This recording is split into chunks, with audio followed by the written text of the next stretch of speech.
देखिए, आज हमने पारस का जो डायरेक्टर है, मिस्टर मुर्तज़ा, उनके साथ हमारी मीटिंग हो गई, इसी बात को लेकर कि जिसमें हमने अपने साथियों के लिए एक ऐसा एक फैसिलिटी रखी है पारस के साथ अपने ये जो हमारे साथी जर्नलिस्ट है, उनके लिए जो भी मेंबर हो या नॉन मेंबर हो हमारे प्रेस क्लब का, मतलब ये है कि जो फ्रेटर्निटी का है जर्नलिस्ट हमारा जो अपना है, उसके लिए हमने एक फैसिलिटी रखवाई उनके साथ, एक एमओयू हम साइन कर रहे हैं इंशाल्लाह जल्दी, जिसमें कि ये कहा गया कि इन्होंने ये माना पारस हॉस्पिटल ने आज जो डायरेक्टर साहब के साथ मेरी मीटिंग आज होगी, तो उन्होंने ये माना कि अगर कहीं ₹400 खर्चा होता है, जर्नलिस्ट को ₹100 वहाँ लेंगे।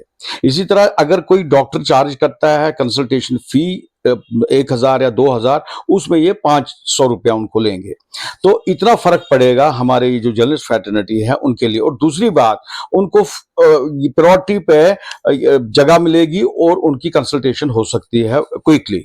और तीसरी बात ये है कि जहाँ 4 लाख रुपया भरते हैं किसी एलिमेंट के लिए लोग, तो उनको जर्नलिस्टों को कंसेशन मिलेगा, उनको 1 लाख भरना है वहां। खैर, उसके लिए हम दूसरा कोई हम मुतबादिल सोच रहे हैं कि उनके लिए हम इंश्योरेंस करें, ताकि वो जो लाख रुपया वो भी उनको इंश्योरेंस कंपनी दे, ताकि उनको फ्री मिले।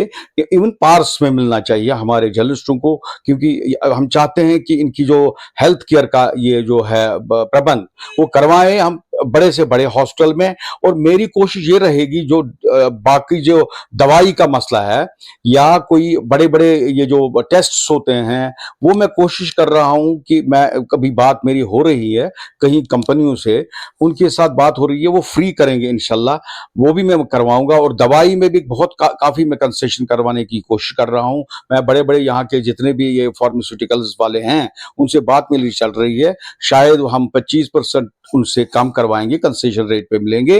और वो मखसूस स्पेसिफाइड दुकान होंगे जहां से आपको ये कंसेशन रेट पे मेडिसिन मिलेगा।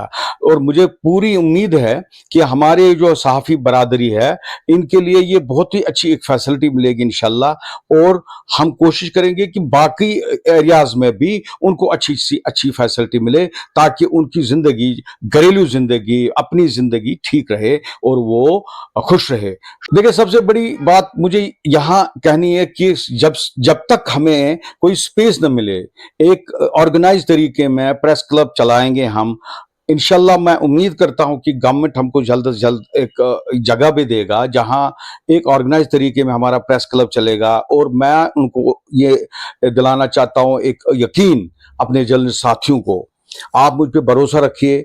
मैं जितने भी मेरे से काम होगा, अच्छा काम होगा उनके लिए, उनकी वेलफेयर के लिए, उनके ये जो घर के लिए, उनके लिए, मतलब मैं चाहता हूं कि यहाँ का जर्नलिस्ट है वो किसी तरह कंफर्टेबल रहना चाहिए। और यही मैं अब उम्मीद करता हूं कि गवर्नमेंट जल्द से जल्द हमें कोई स्पेस दे, ताकि एक ऑर्गेनाइज तरीके में प्रेस क्लब चलाएंगे। अदरवाइज आपको पता है जहां इस वक्त हम चला रहे हैं वहां कोई पार्किंग का सिस्टम नहीं है, और वहां रेंट भी हमें ज्यादा देना पड़ता है, बहुत मुश्किल होता है। और मैं अपील करता हूं अपने साथियों जर्नलिस्टों से कि कम से कम एक 100 रुपया पर मंथ हमें दीजिए कंट्रीब्यूशन इस प्रेस क्लब को, जो कि आपके वेलफेयर के लिए ही लगेगा। और मुझे ये लगता है कोई बड़ी बात नहीं है 100 रुपया, कम से कम वो कंट्रीब्यूट करें एक 100 पर मंथ। प्रेस क्लब की तरफ हमने एक रखा है यहाँ, ये जो वेलफेयर स्कीम्स है उसमें वो काम आते हैं। किसी को दवाई की जरूरत है या अब्रप्टली किसी को पैसे की जरूरत पड़ती है, तो हम उसको फराहम करेंगे उस वक्त। शुक्रिया।